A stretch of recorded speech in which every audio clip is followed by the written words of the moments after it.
In regards to Ukraine, do you think that whatever this potential peace agreement that gets hashed out probably looks very similar to what maybe Putin wanted from the beginning? No, I think it's much worse. We could have had a deal within the first 60 days that would have left most of what we call Ukraine today intact. I'd be surprised if Putin doesn't make it very clear that Kharkov, Odessa, and most of what we call Eastern Ukraine is not Russian. I think we're going to see a massive territorial exchange. They'll tell you how many Ukrainian troops you can have under arms, where they can be stationed, what arms they can have access to, and so forth. And as I said before, there'll be a representative from Moscow sitting in Kiev who says yes or no to whatever Ukraine wants to do, whether it is trade, commerce, or military in character. All right, Colonel Douglas Macgregor, excited to sit down and talk with you. Man, I'm so interested in a lot of these topics I talk about all the time, so really excited to get down and hear your point of view on this. I've watched so many of your videos, and you've done a really good job educating the public, so thank you for that. Let's go ahead and just start. Let's set the table broad, and then we'll dig in deep. And so, obviously at this point, we have sort of two wars going on, the Ukraine war and now a new war in the Middle East. It seems like the Russia-Ukraine thing was like the biggest thing ever, just like pounding us nonstop through legacy media. And then all of a sudden it shifted into this other war. Is that a signal that appetite from the public is waning, or do you think there's also a shift from the government on the Russia-Ukraine old war, I guess? Well, I think there are two things. The Ukrainian government and the proxy force that we built in Ukraine to attack Russia has lost. Ukraine is in ruins. The Ukrainian nation is essentially destroyed. We don't know how many people have died in the war, but somewhere between 450 and 500,000 Ukrainian soldiers have been killed. Large numbers wounded who will never return to active duty. Right now, there are talks going on in a place called Avdiivka. I always have difficulty pronouncing it. It's a town in eastern Ukraine beyond the Dnieper River, where there are thousands of Ukrainian troops facing a Russian force. And there are discussions there about a mass surrender of those Ukrainian troops to the Russians.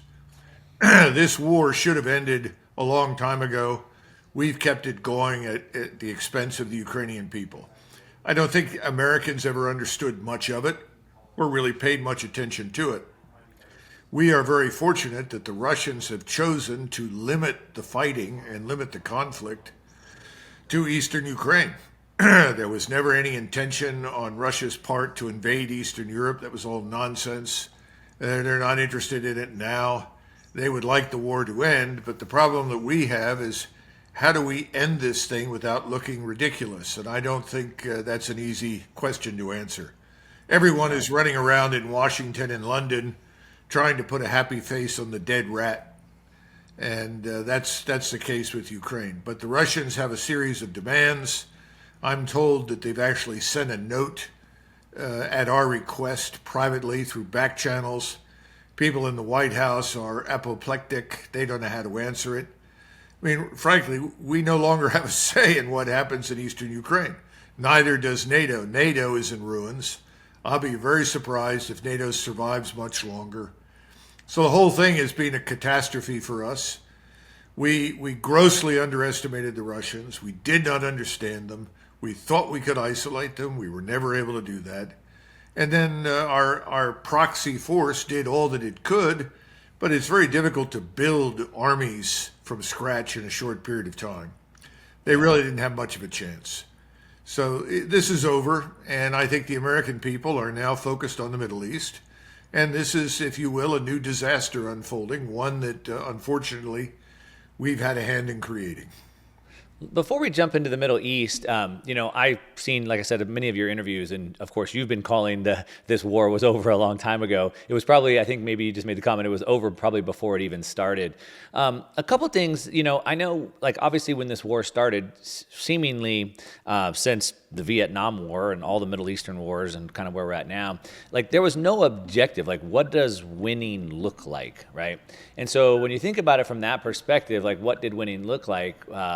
I don't know if that was clearly identified. You can correct me if I'm wrong.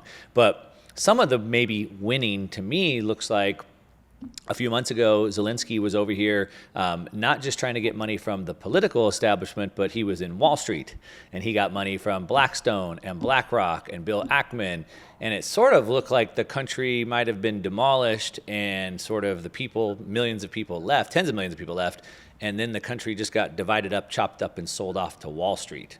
Maybe that was mission accomplished. Any insight into that? Well, the Wall Street vultures have certainly swooped in and are interested in acquiring ownership of as much fertile land in Ukraine as they can get. Remember, this is the famous Black Earth. A friend of mine who lived in eastern Ukraine for a long time, he said, all you have to do is take a stick, like a broomstick, stick it in the ground, and suddenly something will grow on it. I mean, you're talking about some of the most fertile ground anywhere in the planet. And this is 15, 20 feet thick as topsoil goes.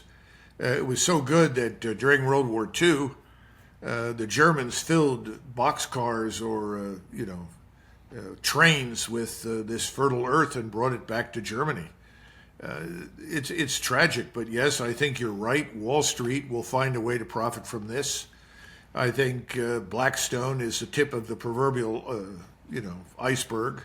How far will they get? I don't know. It's tragic. I feel terribly for the Ukrainian people. Yeah. Yeah, I mean, I've seen, JP Morgan, and like I said, all these groups have pledged, hundreds of millions of dollars of investment capital. And so when you just think through, investment, that means they're putting hundreds of billions in, expecting some sort of a return. So natural gas, minerals, uranium potentially, obviously the fertile ground, all of those things seem to have been potentially sold off. And then there's going to be some big rebuilding effort. Well, I don't know about the rebuilding effort. We're going to have to wait and see. You're talking about a lot of damage. And coming up with that sort of investment means that you first and foremost have to have an agreement in place with the Russians. That means that whatever remains of Ukraine has to be neutral and demilitarized. Right. That's what will happen. I'm not sure what kind of a government you're going to get, but I'm sure the Russians will have someone appointed to the National Security Council of that government to ensure that nothing is undertaken with the goal of harming Russia. Now, to go back to this business of what's the purpose, what's the objective, that's very important. And let's just stop for a second. In the military, we usually talk about three things: purpose, method, and end state. What is the purpose of the operation? How do you oppose to execute the operation? In other words, what's your plan? What's your method? And then finally, end state. What do you want things to look like when it's over? We don't usually think through that on the strategic or operational levels. We never ask the question, first of all, the objective. If you're going to go into Iraq and your objective is to transform it into the first liberal democracy in the Middle East that will be friendly to Israel, you're inane, you're stupid. That will never happen. And that, of course, was the objective in 2003. That has failed miserably. So you have to have an attainable objective. No one has ever said, what is the attainable objective? What we said is, let's harm Russia. Why? I haven't figured that out. I never regarded the Russians, or I shouldn't say never, but certainly have not regarded Russia since the mid-1990s as an enemy of the United States. So I was trying to figure out what is this as an objective. Secondly, how do you do it? Well, we sacrifice the lives of hundreds of thousands of Ukrainians. We drive millions of Ukrainians out of the country, and we destroy the economy and the infrastructure. So what's the end state? In other words, what do you want it to look like when it's over? Well, the Russians should be defeated. The regime should change. Putin should be gone. I mean, this is all absurd nonsense. So we have a problem. We don't want to think through things realistically. We see everything through this utterly absurd lens of America is the indispensable superpower. Nothing can happen without us. We are always right. Well, I think we know that's simply nonsense. And we've made a terrible mess out of Ukraine. And as I say, I think NATO is effectively in ruins. I'd be surprised that much of it survives. I want to talk about NATO when we get into the Middle East because of what Turkey's doing. But in regards to Ukraine, do you think that potentially whatever this note was that was passed, or whatever this potential peace agreement that gets hashed out, probably looks very similar to what maybe Putin wanted from the beginning, which is, let me just keep the land that we have, demilitarize Ukraine, and we'll call it good? I mean, do we sort of end up where we probably would have ended up from the beginning? No, I think it's much worse. Okay. We could have had a deal within the first 60 days that would have left most of what we call Ukraine today intact. Putin simply wanted equal rights for Russians before the law. He wanted these oppressive policies instituted in Kiev to stop. And so he said, look, if you'll go along with this, if you'll stay neutral, stay out of NATO, stop trying to turn Ukraine into a base for projecting hostile power towards Russia, we can live with what you've got. That's gone. I'd be surprised if Putin doesn't make it very clear that Kharkov, Odessa, and most of what we call Eastern Ukraine is not Russian. I think we're going to see a massive territorial exchange. Secondly, you're going to get neutrality, but this time neutrality is going to be specified by the Russians. What does that mean? They'll tell you how many Ukrainian troops you can have under arms, where they can be stationed, what arms they can have access to, and so forth. And as I said before, there'll be a representative from Moscow sitting in Kiev who says yes or no to whatever Ukraine wants to do, whether it is trade, commerce, or military in character. Yeah, so they should have just taken the deal in the beginning. They don't have a lot of Obviously, not a lot of bargaining room now. Yeah, we're going to be humiliated. Let's be frank. We will be humiliated.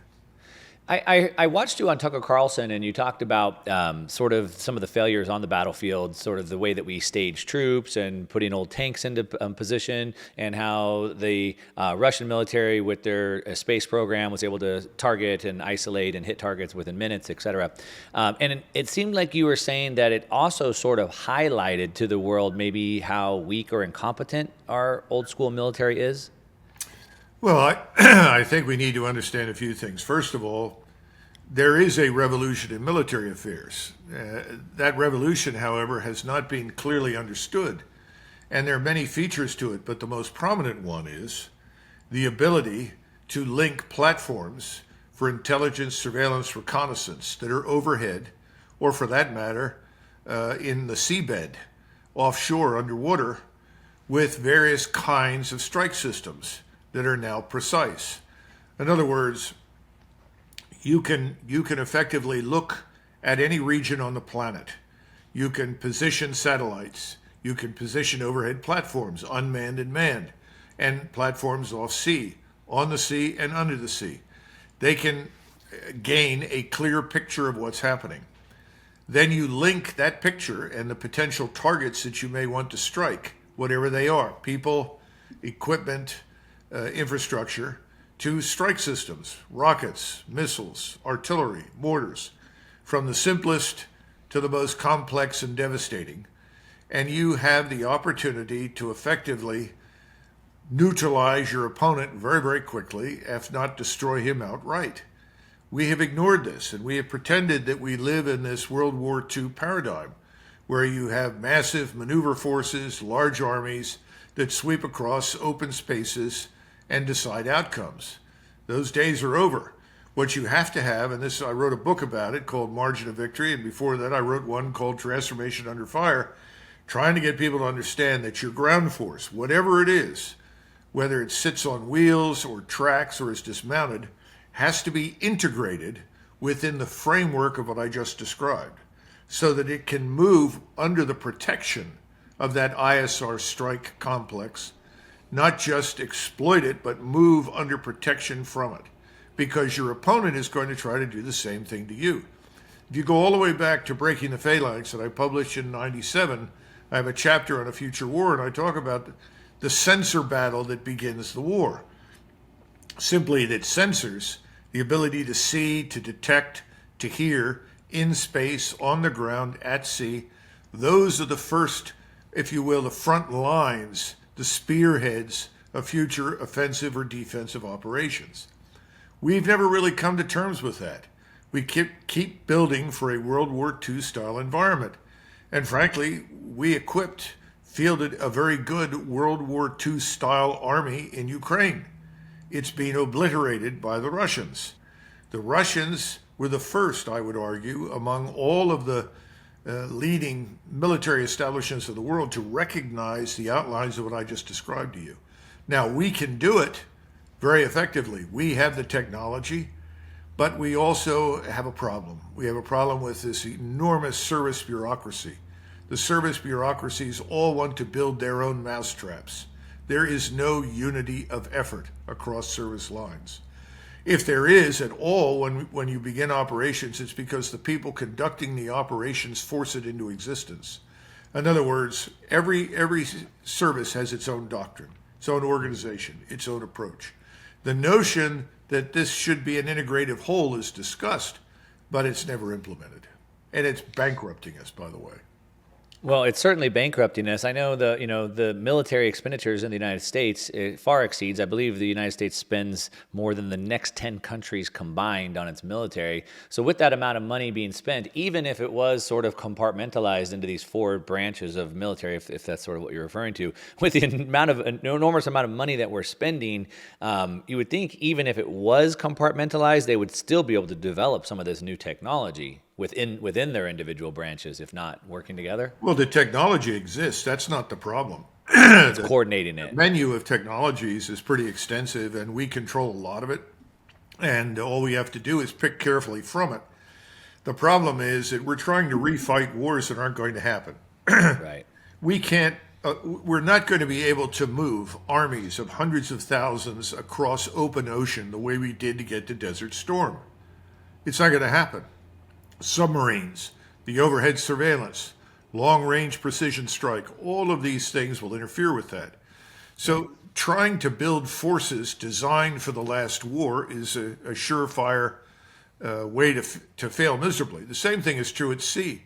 What are we going to do with these large surface fleets with capital ships that are centered on aircraft carrier battle groups? The aircraft carrier is a marvelous piece of equipment.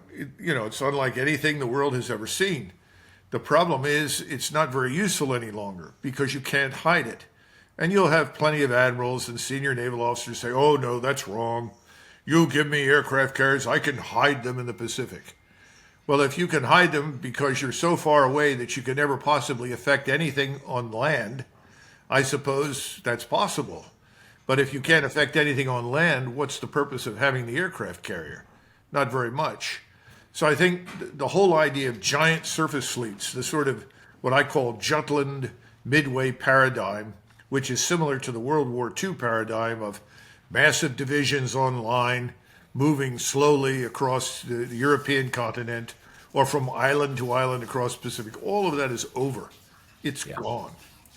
So if you're not going to do those things, what kind of a force do you need? That's the question that has to be asked. Now, the other part of this is we have neglected hemispheric defense. That is, defense of the United States and the Western Hemisphere. If we continue this, we will not have a country much longer because the real threat to the United States does not emanate from Russia or China or Iran or anywhere else. It emanates from south of the Rio Grande, because we've opened those borders. It comes through our ports because we don't secure them, and our airports because, again, we're not securing them. We don't know who is in the country. And people act as though, well, that's not a big deal, we can sort that out. Well, I certainly hope so, and we better get started pretty quick because right now we really don't know the answer to that question about who is inside our own country. Right, and you talk about moving large amounts of troops, and now then you mentioned the southern border, and so we've had somewhere over 8 million people that have come across that southern border. From the videos that I see, it's mostly military-age men seemingly coming across the border. So 8 million people of military-age men is not an inconsequential number. No, you're right. You're absolutely right. I hope people are listening to you because you just made a very salient point. What do you do with these people if we go into the kind of economic death spiral that so many people are predicting? If you listen to James Ricards or Kyle Bass or Alistair McLeod, any number of analysts that look at the fragility of our economy right now, they talk about either a very deep recession or an all-out depression. What do you do with all of these people? And by the way, what are they all here for if we can't employ them? Right. You're absolutely right. That is a huge problem for us. Right. Yeah. I mean, if you think about a military, to your point, moving men across the ocean, well, they're here, and we already know what we do with them because all we have to do is look at Europe, and we can see exactly what our future holds. Unfortunately, and it's not good. I want to come back to some of that stuff, but I want to just jump. So we went from the Ukraine. Interest is waning. Everyone that was running flags, Ukraine flags, seem to have gone down. You don't hear about it really anymore. Maybe they'll just sort of let it just kind of sweep it under the rug, and now. It seemed like then all of a sudden we're in the Middle East. I was really surprised on the response the United States had to Israel. It seemed it was so much greater than what we saw in Ukraine. So Ukraine seemed to be this big effort, but within days, seemingly, of this Israel-Hamas outbreak, the U.S. was sending aircraft carriers and destroyer vessels and like moving massive amounts of equipment over, but we never did that for Ukraine. Well, I think that's misleading because you've had over 100,000 U.S. troops sitting in Eastern Europe now for months. Okay. Now, part of this was supposedly to deter the Russians. You've got 3 seconds to answer the question, how much deterrence did that force create? Time's up, none. Yeah, none. So they sat over there, drank beer, enjoyed the local cuisine, and I'm sure the populations in Eastern Europe would be happy to see us go home. But we didn't accomplish anything. If anything, things are worse now than they were before they started. We also committed a lot of assets that you don't hear anything about at sea and in the air to Europe. Huge numbers of aircraft, huge numbers of satellites and platforms and so forth. So I think that's misleading. It's cost us a lot of money. Now, you're right about Israel, on the other hand, in the sense that we have no treaty of alliance with Israel. But we do have a Congress that is absolutely committed to Israel for a whole range of reasons, not all of which are, let us say, altruistic. And we have committed naval assets largely because we don't have much in the way of ground forces to send. I mean, what are you going to send? You've got, 140,000 sitting in Europe. I don't know how many aircraft we have within striking range, but I suspect out of perhaps a couple of thousand, we've already got several hundred. Then you've got multiple carrier battle groups. Could you send more? Sure, you could. But again, the problem with the carrier is sustaining a high sortie rate. What I mean by that is how many aircraft can you get in the air at a particular point in time? How much ordnance can they deliver? How rapidly can they be replaced, refueled, rearmed, and sent back into action? When you look at the total numbers, we have perhaps 180 aircraft at sea. Of that number, how many fighters can we keep up at any given point in time? 30, 40, 50? Not very much. So if we have to fight more, let us say, than I would expect Hezbollah to offer, we're in a lot of trouble. Can we send more carrier battle groups? Sure, we can send more. Then you're surging whatever you've got. I don't know what the state of readiness is in the Navy, but over the last few years, the reports coming out of the Navy haven't been very good. And then when you look at the missiles that we have aboard the surface fleet, reloading those missiles requires most of the surface fleet to return to port so that you can restock those launchers. Then, of course, we have submarines. And for a very long time, I've argued, and a few others have, but I'm probably a very strong voice for this, we have too few submarines. We have too few attack submarines. We should have 50 to 100. We are a global naval power. It is our first line of defense. It's perhaps the most important asset in our strategic arsenal, this submarine. And we're down to 29, 30? And of those, how many are ready? I don't know the answers to those questions, but this is not a good situation for us to be in. And you're talking about the potential for a regional war. Now, we had that with the Russians, but remember, the Russians were not interested in a regional war. They never were. We're the ones that talked about it. We're the ones that tried to mobilize all these European states that for decades have spent almost nothing on their own defense to ship everything they have to Ukraine. Well, most everything they had is gone. It's being destroyed. A lot of our stocks are gone and destroyed. So what have we got left to send somewhere? That's the first question. Secondly, if we don't have anything in the area of ground forces that could make a dent, and we can't get them over there safely, potentially, now we're talking if a regional war breaks out, as a minimum, I would expect the Turks to be participants. And everybody says, well, they're NATO members. Yes, but they are first and foremost Muslim Turks. Right. That's their identity. And they are not going to stand by and watch Israelis and or us butcher large numbers of Muslim Arabs and civilians. It's impossible. The Egyptians don't want a war. The Saudis don't want a war. The Jordanians certainly don't. I don't know of anybody over there who does. But the populations in that part of the world are enraged. And at some point, if this does not stop what we see happening in Gaza, these governments will be in danger of being overthrown and replaced by people who will fight. Now, Mr. Erdogan has already made some very, very powerful statements. And these statements are not coming out of Iran. These are coming out of Turkey. Right. And he says, Mr. Netanyahu is a war criminal. The Israeli state is a war criminal state. There will be justice. We will not tolerate it. We are not going to talk to Mr. Netanyahu anymore. And the day is coming when Turkish soldiers will fight in Gaza. Now, people in Washington have chosen to dismiss this out of hand.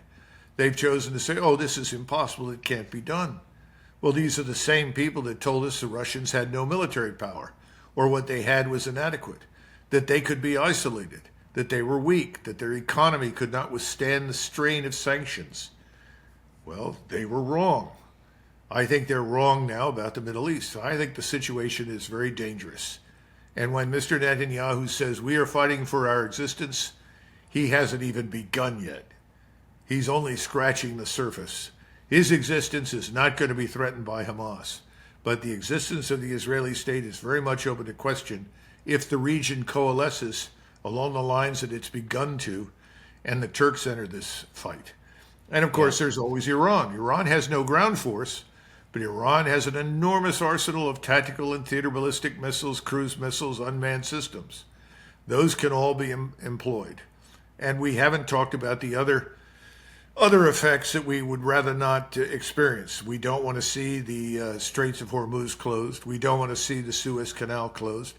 Those things could be economically catastrophic. We haven't talked about the overland routes for oil and natural gas and so forth. Bottom line is, what's happening today in Israel, in Gaza, is very, very dangerous. Not just for Israel, not just for the region, but for us.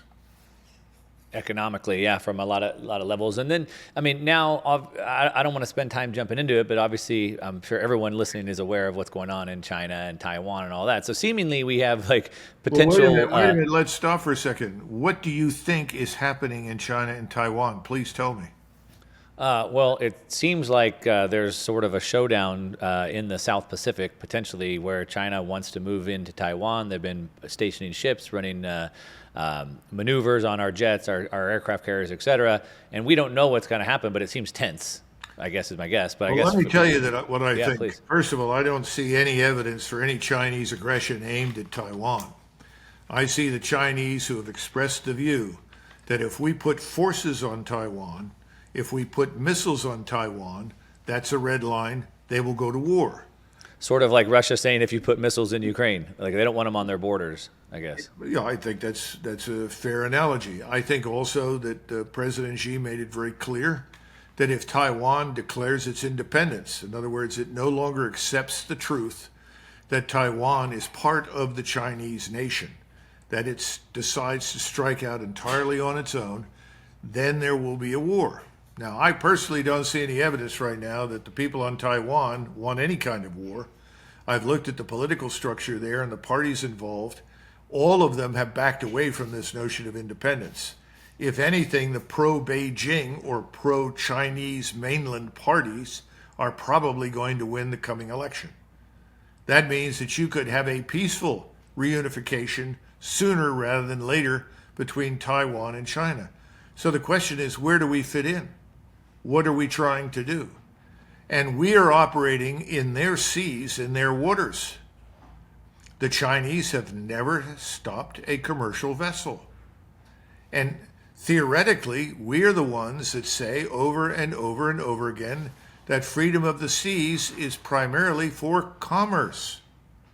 And as long as commerce is not interrupted, what are we concerned about? Somebody said, well, what about Vietnam? The Vietnamese have disputes with the Chinese. Yes, they do. The Vietnamese have built fortifications or military installations on 29 islands in the South China Sea that they claim stake out areas of the South China Sea which are Vietnamese. Well, that's fine. What does that have to do with us? Nothing. Then why are we concerned about similar behavior on the part of mainland China? And oh, by the way, mainland China's claims in the South China Sea are identical to the claims that Taiwan makes, since Taiwan declares itself a representative of the Chinese nation. I guess what I'm trying to get across is that if there is any confrontation, collision, or crisis over there, it's because of us. We are the outsiders. We don't have Chinese fleets sitting in the Caribbean. We don't have a fleet of Chinese vessels sailing up and down the Pacific coast. The Russians are not conducting exercises off the coast of Boston. But we have conducted exercises within 50 miles of St. Petersburg in the Baltic. So my point is, who's provocative and who is not? Has the U.S. had that stance since World War II? Sort of, Peter Zeihan makes the case that the U.S. was sort of policing the world to the point you made about free commerce, right? So sort of kept the oceans clear, policed the world since World War II. And so that's sort of been the stance, and maybe that stance is still there, which is why they're in St. Petersburg, why they're in the South Pacific. But now as China says, hey, we want to take back over the South Pacific, it's that territorial war that then is causing this? Commercial access does not require U.S. military occupation of any land or sea lanes. But In other words, the notion that we have to control the Strait of Malacca, which is a critical junction for the movement of commercial vessels to and from China up to the South China Sea, is absurd. We don't need to do that. Now, have there been pirates there? Yes. Pirates you can deal with. Piratical activity is an international crime. Everyone is interested in suppressing and destroying piracy. My point is that if the Chinese, the Vietnamese, and anybody else, as long as they are not interrupting or interfering with commercial traffic, what they do is of really no consequence to us. Yeah. And this is the part that people don't get. Just because we have decided that we are the world's greatest naval power and that everyone should bow down to our demands because we're the greatest naval power, therefore we have a right to sail within a few miles of someone else's territory or someone else's installation, is ridiculous. Especially in the world today because of what I described to you earlier, this ISR strike complex. All these little islets in the South Pacific, if we were ever to go to war, would vanish in minutes. They're easy to target, easy to destroy. This is why amphibious forces, large amphibious assaults, are now an impossibility anywhere that counts. If you try to assemble a large amphibious task force, everybody will watch it on their home televisions via satellite TV. And then when it's completely established there are enough vessels there, it will be sunk, because everyone can target it. Do you understand what I'm saying? Yeah, of course. We need to think about the world today differently from the way we have thought about it in the past. Yeah, I agree. And I'm a non-interventionist. I don't want to be over there either. I agree. I mean, we should not be just trying to understand that. I know we're kind of running out of time here, so I want to get to maybe just one last point. We have. It seems like the Americans, maybe as a whole, and I don't have any data on this, but seemingly sort of went along with the narrative of Russia-Ukraine, and maybe they got fired up over Israel. But it seems like for the most part, like we're sort of against the war for the most part. But at the same time, the war complex continues to seemingly get bigger and bigger, and not just in these military wars, but even now into misinformation, malinformation, controlling the internet, controlling the information, controlling all these things. And it seems like this military industrial complex, or I should say forget the military, the industrial complex just seems to keep get bigger, bigger, bigger, bigger, bigger. And it's really coming down to a showdown of like we the people versus the governments, if you will, right? Constantly encroaching, imposing. And I know you have this Our Country, Our Choice .com, I'll throw that out there, where I think some of what you're trying to do is maybe trying to limit the government's sort of bureaucracy and their reach into some of these this part of our lives. Well, first of all, let's be frank. We, the people, the American people, have been asleep. I mean, I can't imagine any great power in the history of civilization on this planet doing nothing about their borders and allowing millions of people, many of whom are transnational criminals involved in human and drug trafficking, to pour into the United States. Incomprehensible to me. I haven't been able to figure it out. I mean, what does it take to wake up the American people? It's Why so aren't the American people saying, bring the troops back from Eastern Europe, where they have no useful mission, and put them on the southern border? I mean, to me, that is unassailable logic. But instead, you have people like Senators Blumenthal and Senator Graham who are now talking about attacking Iran. I fail to see how attacking Iran is going to improve our position here at home in the United States. But let me ask you a question about that, because I mean, it looks like the people seemingly are enraged by this, and we see little uprisings, or I should say protests in New York City shouting down AOC, and the people are saying, secure the border, secure the border. All these polls that are around, the people said it. The leaders are completely ignoring that. Oh, the greatest problem that we have is Ukraine. It's like, no, it seems like the people are for that. It's the representatives that are not. Well, look, Mark, you're right. I don't know how to fix this quickly. But what I can tell you is that American interests are simply not represented for the most part on the Hill. Right. You have this new Speaker of the House. Everyone is celebrating. We have a new Speaker of the House. Right. And what's his first priority? It's Israel. Right. In the Middle East. Now, I support Israel. I want Israel to succeed. But Israel is a sovereign state.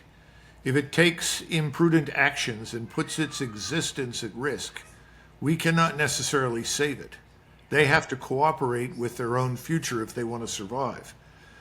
But he has not said anything about the border crisis. He has not talked about millions of illegals. I sat with some people on in Homeland Security, and I said, how many illegals do we really have inside the country? And I said, they say, 4, 5, 6 million have come in. They laughed. They said, no, it's more than 8 million. And we probably have at least 28 million illegals inside the United States, because this has been going on for decades. So how do you restore the rule of law if you won't even enforce basic laws that protect your borders? And the answer is you can't. Right now, the rule of law is at risk all over the country. So when you go to Our Country, Our Choice, you're talking about people who have said, we're tired of voting for people and getting the same policies, regardless of whomever is elected. You remember when President Trump ran, he would talk to audiences in 2016 and about the border, and they would chant, close the border, close the border, close the border. What did we do? We did not do that. Here we sit years later, and what have we got? Well, there doesn't appear to be much money in the border for the Department of Defense. The Department of Defense wants shiny new toys. If you don't produce shiny new toys, shiny new bright objects that promise silver bullet performance, you don't move money, great quantities. If you don't move great quantities and Congress isn't appropriating money, how do the people on the Hill line their pockets? Follow the money in Washington. That answers almost all the questions. And until Americans wake up and realize this, nothing will change. And we may not make it. I'm serious. Right now, I'm more concerned about this country than I've ever been in my life, because we are losing all that remains of societal cohesion. We are losing our sense of identity as Americans. Obviously, that's the intent for a lot of people in Washington. They're succeeding. And we've got to stop this if we're going to make it in this century.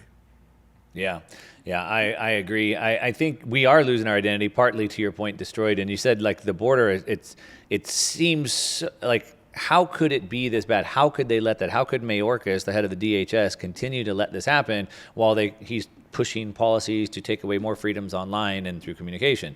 The wrong attack on Americans and letting the border stay open. And so it seemingly is being done intentionally. Yeah, I don't know. I guess if the people can stand up enough and we can get good leaders, unfortunately, that's seemingly our only choice at this point.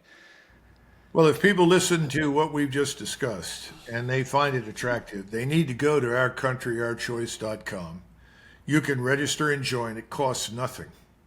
We are just beginning. We only started back in August. We've got a long way to go. But we expect millions of members. And the more members we bring in, the greater weight our arguments will have. And remember, we're about being Americans. We're tired of the divisiveness. We want to put an end to the tribalism. We are either Americans or we're not. If you're an American and you care about this republic, you care about the Bill of Rights, you need to join us. Yeah. All right. Well, that's a good point to end it on. I agree. In the tribalism, forget the left and the right, the blue and the red. Like, we're Americans. We should stand for American ideals. So definitely check out Our Country, Our Choice. We'll link to it down below. Colonel Douglas Macgregor, thanks so much for joining me. We'll make sure we send people to that website so they can all get involved in this. And keep fighting the good fight. I appreciate what you're doing. Thanks very much.